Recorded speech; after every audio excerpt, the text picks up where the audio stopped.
Look at this, folks. We're back once again with Erika Brown, the publisher and editor of The Cricket, coming to us from her office in downtown Manchester by the Sea. How you doing, Erika? I'm doing great, Corey, as usual. How Yeah, are time, you? time for us to catch up again. So I know there's a lot going on. The Mhm. paper looks awesome this week. Lots of beautiful photos in there, and lots of words dedicated to hands-on programs for students. Yeah, and I think that this isn't something, I don't believe it's something that was coordinated. At least it didn't seem like it to me. But for the Manchester Essex Regional School, in the elementary school in Manchester and in the middle school, which is both Essex and Manchester together in Manchester, they had some series of programs that were really hands-on and kind of cool. The first one, which was at the middle school at the sixth grade, was kind of organic. It was at science, the sixth grade science teacher, his name is Ross Cowmans, is worked with a parent who did some robotics programming for the kids all day long in all of the classes. I got to see the sixth grade and take pictures. And I have the cutest picture. I wanted to make sure I got her name was. I got the cutest picture of Katie J is her name. She's a student. She was the first student in the first session for this robotic arm that was set up where they were able to interact virtually with a robotic arm. Like literally they move their hands and the robotic arm wirelessly would of course do this. And you had to, the challenge was to pick up a rope on the table. And she was the first one to successfully do it. And the front page of the paper is her going like this. And she's still, by the way, clutching the rope with her hand, which looks like it's just in midair in a fist, but she's actually holding on to a rope via a robotic arm, which was totally cool. Yeah, I have yeah. to say that there was a boy, and I didn't get his name. He was trying unsuccessfully to do it before Katie was ended up being successful, but he was so cute. He was like, really, wow. And then all of a sudden out of his mouth, he goes, it's like the force. It was so awesome. So it was really nice to see. And then later on in the day, I didn't get to see this. Apparently, they were also working on AI, the interacting with an AI program for natural language. It was just a really hands-on education for something like robotics, which and technology, which really good, elegant technology is so intuitive that it's perfect for kids, Yeah. right? It's almost a shame. It's almost abusive to try to teach it to them without a hands-on learning. Right. You know what I mean? Like it would be hard for them. They'd be frustrated. They'd be like, "What?" So to see them actually working with it, it's just amazing. And then the second hands-on program was from an organization out of Salem called, it's a nonprofit education environmental education program, and it's called Greenscapes. And they came and had all these stations. This was kind of underwritten by the Board of Health in Manchester, but it's like a $500 grant. It wasn't, they didn't charge a ton of money. It wasn't a big deal, but the programming was great. And I got to sort of see them on all these stations learn about things like, groundwater and contaminants in a really interesting hands-on way. They got to sort of see where rain goes in a typical town, where to follow rainwater until it goes out into the ocean. So it was really kind of interesting. Yeah, interesting. Speaking of water, Erica, the Water Resource Task Force Oh my is God, that was firing on a all cylinders these days. perfect segue. So yeah, last week, the Water Protection Task Force, the Water Resources Protection Task Force in Manchester, which was kind of reanimated 1 year ago, pretty much to the day, pretty much. And they only have an 18-month charge. They're going to disband after 18 months. And they're looking basically at our water quality, our water resources, our water quantity and quality, and the surrounding environment of our resources. So that's what they're tasked with. And we've talked about them a lot. They've come along with data, like remember the data that we came out with about water usage in Manchester? Yeah. That was something that, very dramatic, where we learned that there were, I think it was 3 private homes that use more water. Each one of them individually used more water than the Manchester Athletic Club, which has 3,000 members. Yeah, this is some slip and slides in some backyards over there. Exactly. Anyway, that was sort of just preview. They've been working on a lot of different areas and they've been looking at monitoring wells that have been sort of put in around the Gravelly Pond area. They've done that with the DPW and sort of looking for groundwater flow. And then separately from that, they've also been looking at contaminants, PFAS, which is, I've got to remind myself of because it's pre and pro. It's PFAS is they're forever chemicals, and they're per and polyfluoroalkyl.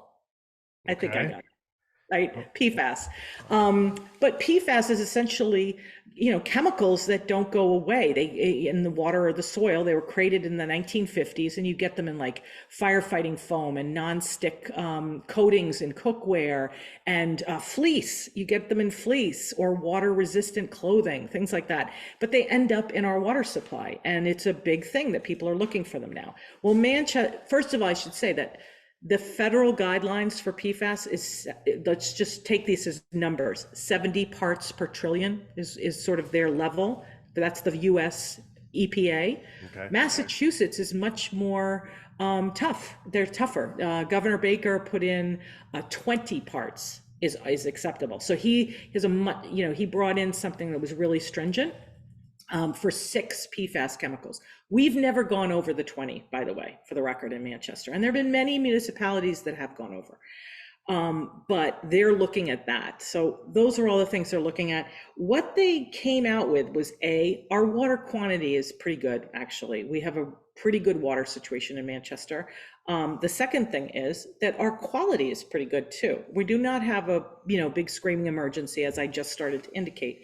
However, that doesn't mean that this task force isn't looking at sort of a 20, 40, 50-year horizon, and they're going to make recommendations, and they started to preview that last week. First of all, they're really looking into interesting kind of approaches for recommendations on water usage and paying for water. Those really high water users, they're looking at recommending maybe smart water meters that could be more nuanced in how they look at things. I mean, one of the biggest culprits, it's like basically 150 million gallons of water are used in Manchester every year. We are in the top 10 worst in the state of 287 municipalities, by the way. We're in the top 10 worst for usage of water per capita. So that's bad.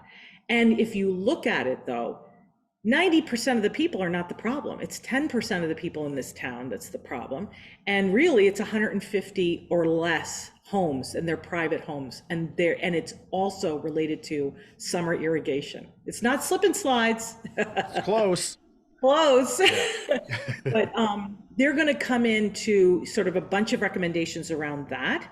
And then they're also looking at the PFAS issue, and they're actually looking at the EPA, which is supposed to be making the more stringent standards by March. So that 70 parts per million is probably going to be lowered. Now, is it going to be lowered to 20? I doubt it. I doubt it. I think it's going to, I don't know. It'll be somewhere between 20 and 70, but I don't think it'll be as low as 20, but I could be wrong. I don't know. Right. So. Gotcha. Okay, thanks for that. And lastly, there is an important open house in Essex later this week. Yeah, there is. On Wednesday, it's as Ron Burgundy would say, it's kind of a big deal. Forgive me. That was the safe Ron Burgundy line, by the way. San Diego. We won't say what he said it means, by the way. Anyway, yes, actually, I'm going to be serious now. Essex has been working, we've talked about this before, on organizing and looking at a whole vision for its entire zoning for the entire bylaw, the bylaw for the entire town.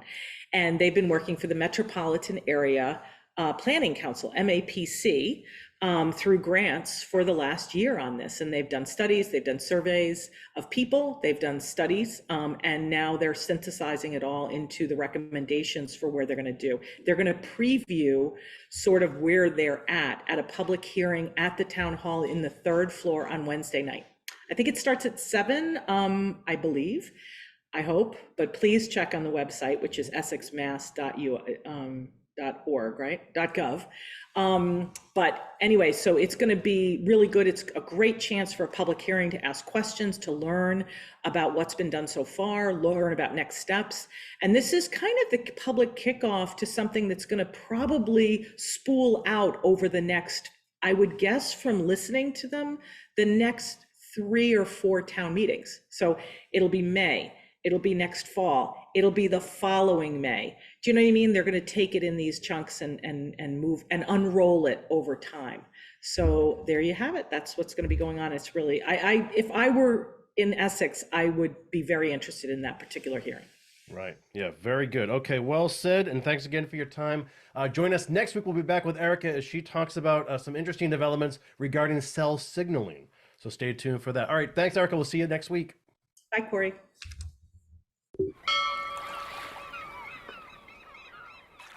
Interested in a sponsorship? Email sponsor@1623studios.org to learn more.